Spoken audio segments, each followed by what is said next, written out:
Kesultanan Johor Riau pernah menjadi empayar perdagangan yang agung, pusat perniagaan yang makmur dan terkenal. Pelabuhannya menjadi tumpuan pedagang dari seluruh dunia.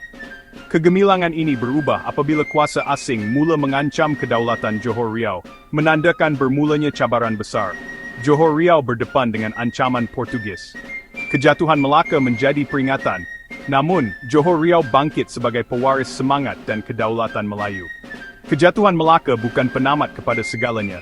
Semangat Melayu diteruskan oleh Johor Riau.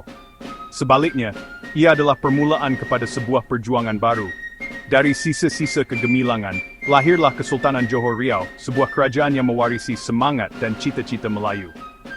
Kesultanan ini diasaskan oleh Sultan Alauddin Riayat Shah II, yang berusaha untuk meneruskan legasi dan kedaulatan Melayu di Johor Riau. Mereka membawa bersama adat istiadat, sistem pentadbiran yang teratur, dan semangat yang membara. Johor Riau menghadapi cabaran yang amat besar. Cabaran utama adalah Portugis yang menguasai Selat Melaka.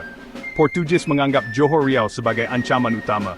Oleh itu, mereka melancarkan serangan demi serangan. Pemerintah Johor mula merancang strategi yang luar biasa. Satu pelan tindakan yang berani dan inovatif untuk menghadapi musuh yang lebih kuat. Mereka sedar bahawa kekuatan ketenteraan sahaja tidak mencukupi. Oleh itu Johor Riau memilih untuk menggunakan akal dan kelicikan dalam menghadapi musuh. Sejarah mereka bukan sekadar kisah peperangan, tetapi ia adalah sebuah manual seni mempertahankan diri bagi sebuah kerajaan yang kecil. Ia membuktikan bahawa sebuah kuasa kecil mampu bertahan dan berkembang maju. Semangat juang mereka tidak pernah luntur, menjadi sumber inspirasi bagi generasi seterusnya hingga kini. Inilah memberi feature tentang strategi dan ketajaman Kesultanan Riau. Kesultanan Johor Riau employed a unique strategy against colonizers, frequently moving its center of power. This wasn't random, but a carefully planned tactic. It was a clever defense, designed to confuse enemies and protect the people. As the Portuguese planned attacks, Johor anticipated their moves. They relocated to safer strategic locations, exhausting the enemy. Johor continued trade and strengthened defenses. This undermined Portuguese morale and resources. New centers were often along major rivers like the Johor River, vital for communication and defense. Its narrow, winding passages hindered Portuguese ships. Johor warriors used the river's topography for ambushes. Centers of power included Pekan Tua, Johor Lama, Batu Sawar, and Makam Tauhid. Each move was strategic for the Sultanate's survival. Johor Riau prioritized the safety and sovereignty of its people. By adapting, they strengthened their influence. This tactic proved effective for over a century. Kubu pertahanan seperti Kota Kara menjadi tunjang kekuatan Johor Riau. Kota Kara, dibina di Pancor di tebing Sungai Johor, adalah simbol penentangan terhadap Portugis. Dinding tanah liat dan kayu besar mampu menahan bedilan meriam musuh. Lokasinya strategik, mengawal lalu lintas sungai dan memaksa musuh berdepan sebelum ke pusat pemerintahan. Kota Kara dilengkapi meriam besar dan dipertahankan pahlawan terlatih. Kubu ini pernah menenggelamkan kapal Portugis dan menjadi mimpi ngeri armada musuh. Portugis terpaksa mengubah taktik kerana kekuatan Kota Kara.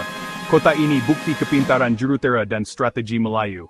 Walaupun akhirnya jatuh, Kota Kara berjaya menjadi benteng utama Johor bertahun-tahun. Perang Tiga Segi melibatkan Johor Riau, Portugis di Melaka, dan Aceh, berebut kuasa di Selat Melaka. Johor mahu menebus Melaka, Aceh pula mahu menguasai perdagangan lada. Johor terpaksa melawan dua musuh kuat serentak. Portugis mengambil kesempatan atas permusuhan Johor dan Aceh, kadang-kadang bernafas lega bila dua kuasa Melayu ini bertelaga. Dinamik perikatan sentiasa berubah mengikut keadaan. Perang ini berlangsung hampir 100 tahun, penuh peperangan, kepungan, dan rundingan damai sementara. Kadang-kadang, Johor dan Aceh bersatu menentang Portugis, walaupun perikatan itu jarang kekal lama. Konflik ini mengasah kemahiran diplomasi dan strategi pemerintah Johor Riau. Awal abad 19, Belanda muncul di Asia Tenggara, mahu memecahkan monopoli Portugis. Johor melihat peluang menjalin perikatan dengan Belanda pada tahun Zon 6. Laksamana Cornelis Matelif de Jonge mengetuai rundingan menghasilkan perjanjian persahabatan. Johor dan Belanda sepakat menentang Portugis. Belanda sediakan kapal perang. Johor sumbang tentera darat dan maklumat tempatan. Johor berjanji tidak berdamai dengan Portugis tanpa persetujuan Belanda.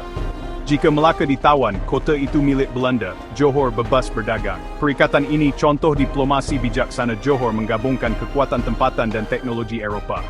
Johor pragmatik, sanggup bekerja sama demi matlamat membebaskan Melaka. Kerjasama ini mengubah lanskap kuasa di rantau ini. Following a historic agreement, Johor and the Dutch planned a coordinated attack on Malacca, recognizing its strategic and economic importance. Initial attempts to capture the city failed, but they persisted. In 1640, a more organized assault was launched to break the strong Portuguese defense. The Dutch blockaded the sea, while Johor forces attacked from land, encircling the city. The siege lasted months, testing both sides. Dutch cannons relentlessly bombarded the Portuguese fort, causing widespread destruction. Johor's army bravely cut off supplies to the besieged city. The Portuguese faced severe food shortages and dwindling medical supplies. Disease spread among the crowded population, causing many deaths. The combined assault finally broke the weakened Portuguese defenses, paving the way for a final attack. On January 14, 1641, Malacca fell to Johor Dutch forces, marking a turning point in regional history. The city was officially handed over to the Dutch, who raised their flag. Johor achieved its main goal, removing the Portuguese from Malacca. Johor's role was crucial. Their blockade and land attacks were essential to Malacca's capture. This success demonstrated the strength of strategic planning and cooperation between Johor and the Dutch. It marked the end of the Portuguese era in Malacca. Kisah Kesultanan Johor Riau adalah sebuah epik ketahanan dan juga kebijaksanaan. Bermula dari kejatuhan Malacca, mereka bangkit dengan gagah membina kekuatan baru. Strategi berpindah randah dan pembinaan kubu pertahanan membuktikan kepintaran mereka. Dalam menghadapi perang tiga segi, Johor sangat bijak dalam berpolitik dan berdiplomasi.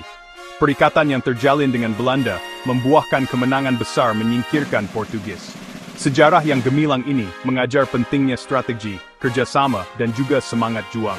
Legasi Kesultanan Johor Riau terus hidup, menjadi sumber inspirasi mempertahankan kedaulatan.